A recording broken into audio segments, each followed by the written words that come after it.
ऐसा बाजार जहां फल और सब्जी की तरह बिकते हैं हथियार। लोग थोक के भाव में खरीदते हैं AK-47 और अमेरिकन आर्मी की M60 गन्स और रॉकेट लॉन्चर। हम आपको आज पाकिस्तान के उस मार्केट के बारे में बताने जा रहे हैं जहां अवैध हथियारों का काम खुलेआम होता है और ये दुनिया का सबसे बड़ा हथियारों का बाजार है। दर्रा आदम खेल, पाकिस्तान। इस्लामाबाद से 85 मील पश्चिम में मौजूद इस इलाके में किराना स्टोर की तरह आपको बंदूकों और गोला बारूद की दुकानें दिख जाएंगी।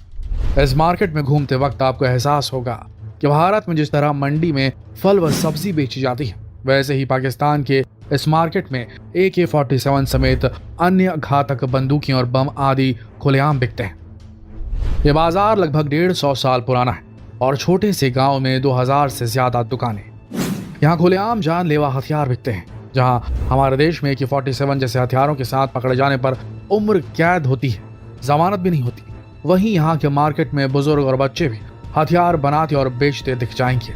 यहाँ से बने हथियारों का उपयोग अफगानिस्तान में पहले सोवियत रूस के खिलाफ किया गया और फिर तालिबान इन्हीं हथियारों की मदद से अमेरिकी आर्मी को खदेड़ चुका है।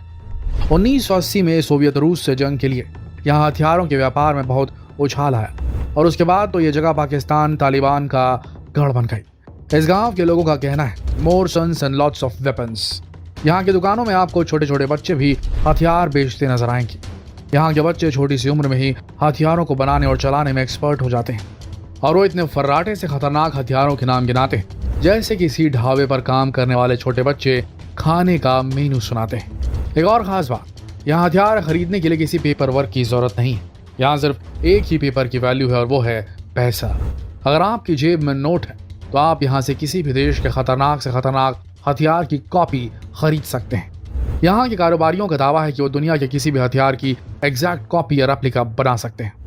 यहाँ आपको AK-47 की रेप्लिका और ओरिजिनल दोनों ही वर्जन आसानी से मिल जाएंगे। इसे छोटे से गांव के कारीगरों की करामात ही माना जाएगा कि वो बिना किसी प्रॉपर ट्रेनिंग के ऐसे खतरनाक हथियार बना लेते हैं। चलिए देखते हैं कि यहाँ के कारखानों में काम कैसे होता है। यहाँ हथियारों की कई वर्कशॉप्स हैं जहाँ कारीगर इन हथियारों को तैयार करते हैं।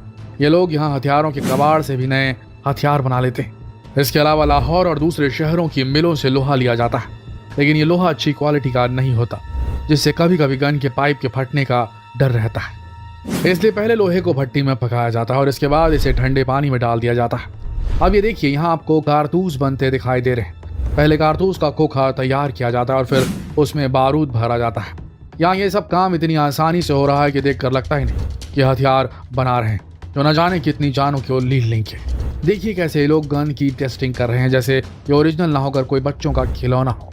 कुछ साल पहले तक यहाँ के बाजारों में छोटी तोप और रॉकेट लॉन्चर तक आसानी से मिल जाते थे। अब एक सवाल ये है कि आखिर इन लोगों को इतने भारी हथियार बनाने की तकनीक मिली कैसे और कहां से?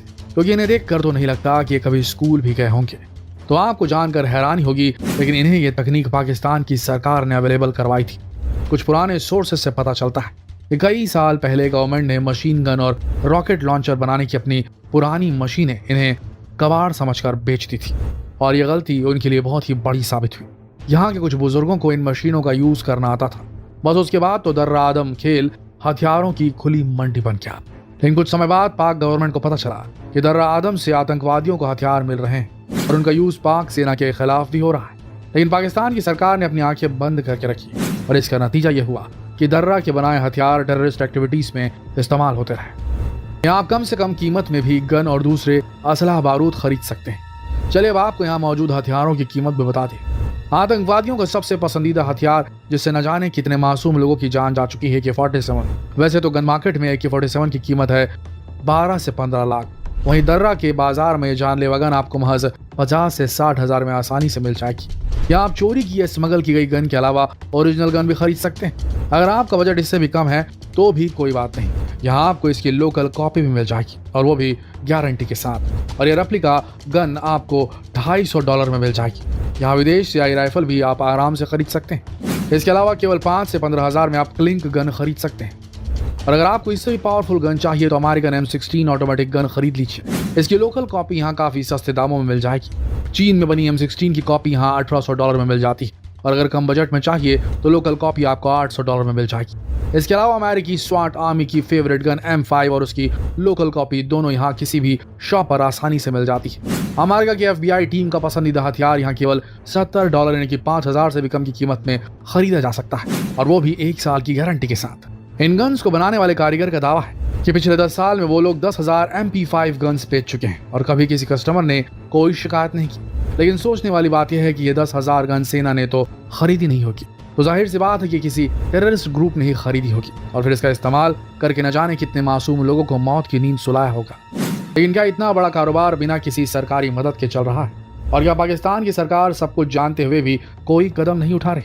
ऐसा नहीं है, लेकिन हाँ, कुछ समय पहले तक तो इस मार्केट को सरकार का सपोर्ट था, और अब इंटरनेशनल दबाव के चलते और खुद पर आतंकवाद को बढ़ावा देने के आरोपों की वजह से पाकिस्तान सरकार हरकत में आई है और दर्रा के बाजार में हथियारों की बिक्री पर रोक लगा दी गई है। पूरे समय पाकिस्तानी सेना यहाँ तैनात रहती है और अगर कोई भी यहाँ से हथियार खरीदता पाया जाता है तो उसे गिरफ्तार कर लिया जाता है। इसके साथ ही यहाँ विदेशी टूरिस्ट के आने पर भी पाबंदी लगा दी गई है। अब यहाँ के लोग अपनी दुकानों में हथियारों की जगह रोजमर्रा का सामान रखने लगे हैं, ऐसा पाक सरकार का दावा है, और इसमें कितनी सच्चाई है वो तो कहा नहीं जा सकता, क्योंकि पाक सरकार के दावे और वादे सभी हमेशा खोखले ही होते हैं। हो सकता है अब ये कारोबार खुलेआम ना हो रहा हो, लेकिन क्या गारंटी कि ये लोग अब अवैध रूप से हथियारों की सप्लाई नहीं कर रहे होंगे।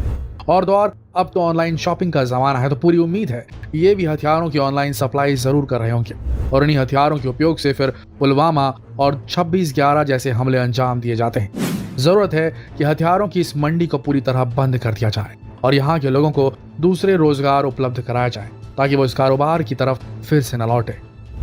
तो यह हाल है पाकिस्तान का और वहाँ के हाथ से निकलती सिचुएशन का।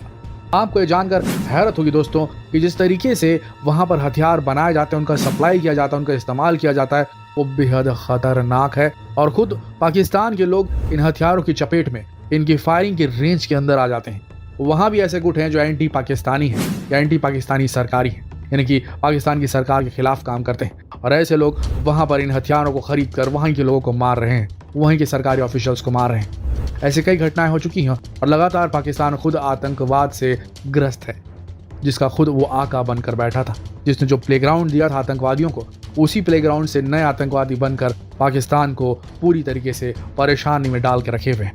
ऐसी स्थिति में अब पाकिस्तान कैसे जूझेगा अपनी गरीबी से और कैसे निकलेगा आतंकवाद की इस अजगर की कुंडली से, ये तो वक्त ही बताएगा। अभी के लिए ये वीडियो यहीं समाप्त होती है। जितना हो सके अगर ये वीडियो आपको पसंद आए तो इसे शेयर करें फेसबुक पर, व्हाट्सएप पर, यूट्यूब पर, ताकि लोगों का जनरल नॉलेज बढ़ सके। मिलते हैं कल एक और दिलचस्प किस्से के साथ, तब तक के लिए आप सबका इस वीडियो के अंत तक बने रहने के लिए दिल से धन्यवाद।